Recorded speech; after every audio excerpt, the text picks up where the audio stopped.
Tu veux mettre des poules chez toi ou améliorer leur confort mais tu sais pas comment faire? Aujourd'hui, je vais t'aider à choisir le meilleur poulailler adapté à ton besoin. Il existe de nombreux poulaillers et en fonction de ton nombre de poules et aussi de ton équipement, effectivement, il y a plusieurs choix à faire. Dans cette vidéo, je vais t'expliquer les 3 critères à prendre en compte pour choisir le meilleur poulailler qui correspond à ton besoin et surtout à celui de tes poules. Avant de t'expliquer, n'oublie pas de t'abonner juste ici et mets un like, ça fait toujours plaisir. Allez, c'est parti!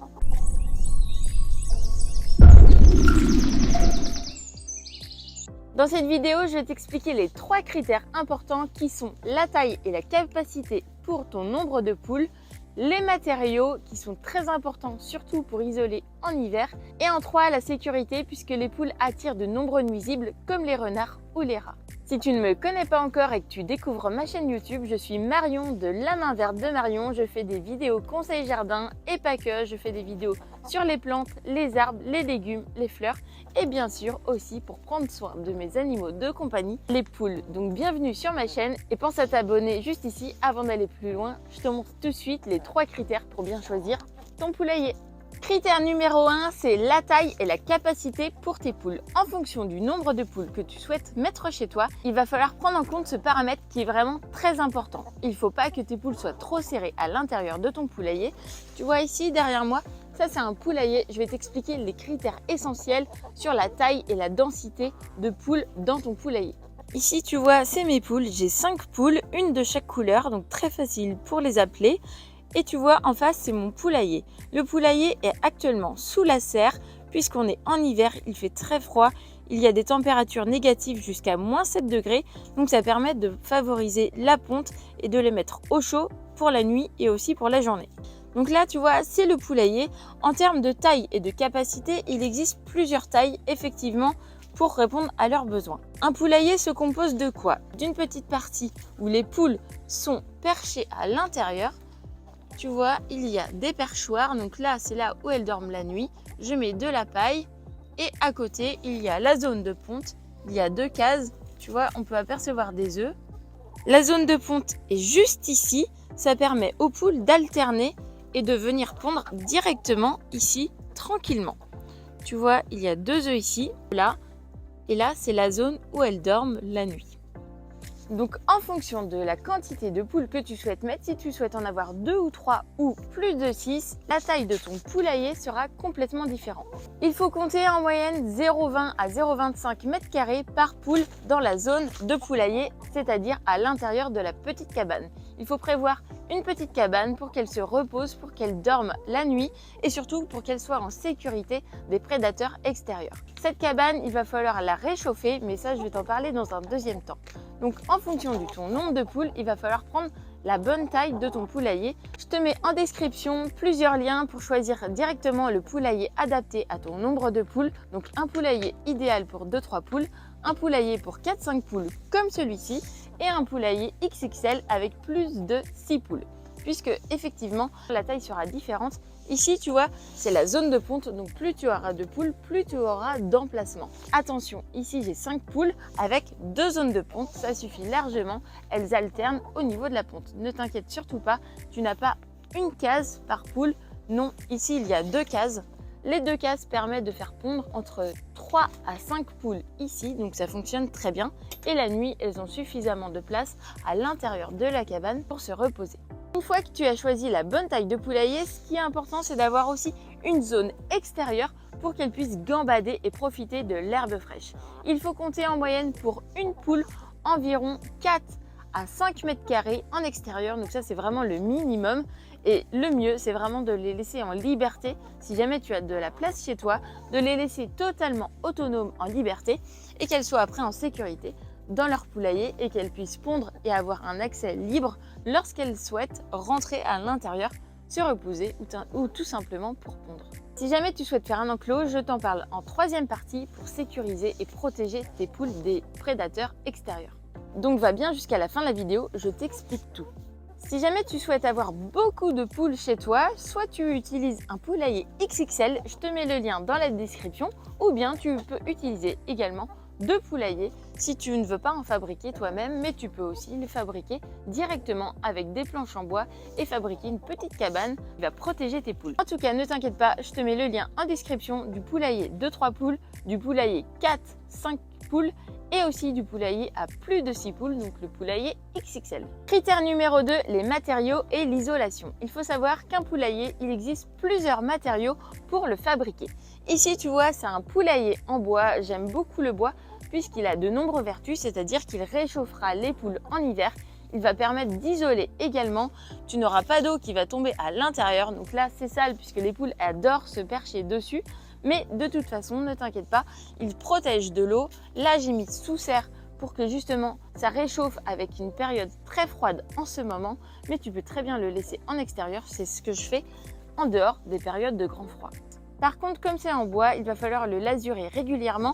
Il va falloir le protéger pour en prendre soin et surtout protéger tes poules à l'intérieur. Ensuite, en poulailler, il existe des poulaillers en plastique. Tu peux très bien utiliser des poulaillers comme ça. D'ailleurs, je te mets le lien en description d'un poulailler en plastique si tu souhaites en commander un. C'est très bien, c'est facile d'entretien. Tu n'as pas besoin d'entretenir avec de la lasure. Pour le nettoyage, c'est top, c'est facile. Tu nettoies à l'eau directement. Tu n'as pas besoin d'utiliser de produits ou sinon des savons naturels pour bien le nettoyer. Il a une bonne résistance aux parasites extérieurs. Par contre, l'inconvénient, c'est qu'il n'est pas isolant en hiver, contrairement au bois qui est très chaud, qui permet d'isoler naturellement. Donc c'est pour ça que j'avais choisi ça, mais tu peux très bien utiliser un poulailler en plastique, ça fonctionne très bien aussi.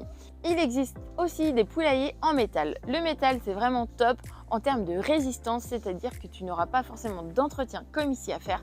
Il va y avoir une longévité. Par contre, le gros inconvénient, c'est que c'est très froid. Donc l'hiver, les poules auront froid et en été, effet inverse, elles auront beaucoup trop chaud à l'intérieur. Donc si jamais tu souhaites en prendre un comme ça, il va falloir une bonne ventilation, c'est-à-dire des zones qui vont être ouvertes de chaque côté pour vraiment laisser passer l'air et aérer. Et par contre, en hiver, il va falloir vraiment réchauffer l'intérieur, donc mettre soit de la paille, des copeaux, des choses qui sont très chaudes pour pouvoir réchauffer tes poules lorsque les conditions sont négatives. Et ça va permettre aussi aux poules d'avoir un peu plus chaud et surtout de pouvoir assurer une ponte, de ne pas être stressé en période de grand froid comme en ce moment. Et en 3, la sécurité et la protection des poules. Ça, c'est vraiment très important puisque même si tu as un très bon poulailler comme ici, il va falloir les protéger des nuisibles extérieurs. Il faut savoir que les renards, les rats et même les fouines sont vraiment très dangereuses pour les poules puisque les poules ne savent pas se protéger toutes seules. Elles sont très vulnérables et malheureusement, tu peux risquer de perdre toutes tes poules en une nuit. J'ai déjà vécu personnellement l'expérience avec un renard qui est venu en pleine nuit puisque mon poulailler n'était pas assez sécurisé. Donc je vais t'expliquer comment j'ai fait pour sécuriser et maintenant plus de problème, c'est vraiment miraculeux ce système, donc je vais tout expliquer dans cette vidéo. Pour protéger ton poulailler, tu as plusieurs solutions. Donc déjà ici, c'est simplement le poulailler, là où elles dorment et elles pondent. Il va falloir aussi un enclos extérieur pour qu'elles puissent profiter de l'herbe fraîche. Si jamais tu veux les enfermer, moi je ne les enferme pas, elles sont vraiment en totale liberté, mais si jamais tu veux les enfermer, il existe des volières, on va aller voir tout de suite de quoi je parle. Juste ici, je te présente une volière. Une volière, ça permet de créer un enclos pour sécuriser le poulailler à l'intérieur. C'est-à-dire que le poulailler que tu as vu juste avant, ça c'est la zone où elles dorment, où elles pondent. Et ce poulailler-là, tu vas le mettre à l'intérieur de ta volière pour justement tout sécuriser.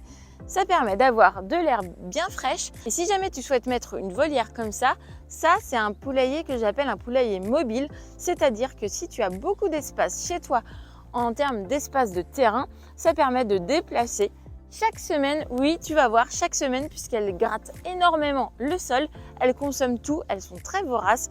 Bien sûr, en fonction de la surface de ta volière et de ton nombre de poules, peut-être que tu pourras le faire tous les 15 jours. Personnellement, je te conseille toutes les semaines. Donc ta volière, tu vas pouvoir la déplacer, tu la soulèves, tu vas pouvoir la déplacer zone par zone et qu'elle profite de l'herbe fraîche chaque semaine. La volière, on va aller voir de plus près comment elle se compose. Ici, c'est une volière, donc ça va être ton enclos spécial poule. Il existe plusieurs tailles. Ici, c'est 3 mètres sur 3. Tu peux très bien avoir des volières beaucoup plus grandes si tu souhaites avoir plus de poules. Je te mets le lien dans la description des volières que tu peux acheter. La volière se compose de grillages. Donc, on peut apercevoir juste ici le grillage qui est accroché en bas à une barre de fer avec des serre-flex tout simplement. il y a une porte sécurisée avec un loquet. Tu vois, la porte, comme ça tu peux rentrer directement dedans sans te baisser. Et au-dessus, il y a un filet pour que les nuisibles extérieurs, les rapaces, les renards ou les fouines ne passent pas. Donc effectivement, c'est un filet qui est assez léger, mais c'est simplement pour dissuader le prédateur de passer. En journée, c'est rare que les attaques se passent, mais tu peux quand même y en avoir, ça dépend de ta région et de là où tu habites. Et chaque semaine, la volière, tu peux la déplacer, tu vois. Au fond, il y a l'emplacement d'il y a 15 jours. Et moi maintenant, je mets vraiment mes poules en liberté. La volière, je ne l'utilise plus puisque j'ai trouvé la solution idéale pour protéger mes poules des nuisibles extérieurs. Elles sont en totale liberté, tu vois. Elles profitent de l'herbe fraîche, des vers de terre, des limaces. Elles profitent de nombreuses choses qu'elles consomment. Comme ça, elles me pondent des œufs bien frais tout l'hiver et elles cohabitent très bien avec mon chien juste ici, donc tu peux très bien faire la même chose chez toi. Et en complément de la volière, tu peux très bien utiliser une porte automatique de poulailler, comme ici. Ça, c'est une porte qui permet de sécuriser ton poulailler la nuit. Les poules sont en autonomie totale. Tu peux partir tranquillement en week-end, tu n'auras pas de soucis. Tes poules seront protégées toute la nuit. En fait, ce système, c'est vraiment très sympa. Il existe des portes automatiques solaires. D'ailleurs, j'ai fait un comparatif de portes automatiques de poulailler. Tu peux le découvrir, je te mets le lien en commentaire. Tu as tout sur mon blog La Main Verte de Marion blog avec un test produit aussi pour que tu découvres comment fonctionne cette porte automatique. Donc depuis, je n'utilise plus du tout la volière. C'est quelque chose qui est très sympa puisque les poules sont en sécurité. Elles vont automatiquement à la tombée de la nuit à l'intérieur puisque lorsqu'il fait noir, les poules rentrent directement. Elles ont peur du noir et ça permet de sécuriser. Je programme une horaire d'ouverture, une horaire de fermeture. Tu as des systèmes qui sont solaires également. Et ça, c'est vraiment révolutionnaire puisque ton poulailler est protégé. Donc si tu as un espace totalement libre, tes poules pourront gambader et profiter de l'herbe fraîche et des vers de terre et rentrer en totale autonomie et surtout protégées.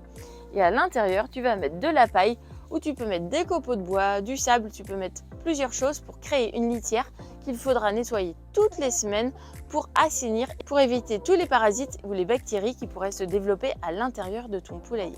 Et grâce à tous mes conseils, tu vas pouvoir mettre des poules chez toi et profiter de bons œufs frais chaque jour. Tu verras, c'est vraiment très simple d'avoir des poules chez soi, que tu en aies une, deux ou plus de 6. Ne t'inquiète pas, c'est pas beaucoup de travail, il faut simplement prendre soin de ces animaux. Tu nettoies chaque semaine ton poulailler, tu mets une sécurité pour éviter d'avoir des prédateurs qui viennent te les dévorer. Et si tu apportes une bonne alimentation, tu auras de nombreux œufs frais. D'ailleurs, si tu souhaites savoir quelle alimentation apporter à tes poules, n'hésite pas à me le dire, je pourrais te faire une vidéo et te montrer tous les aliments que j'apporte et la diversification alimentaire pour tes poules. Si tu as bien aimé ma vidéo, n'hésite pas à liker, ça fait toujours plaisir. À bientôt dans une prochaine vidéo et abonne-toi sur mon compte La Main Verte de Marion. Salut!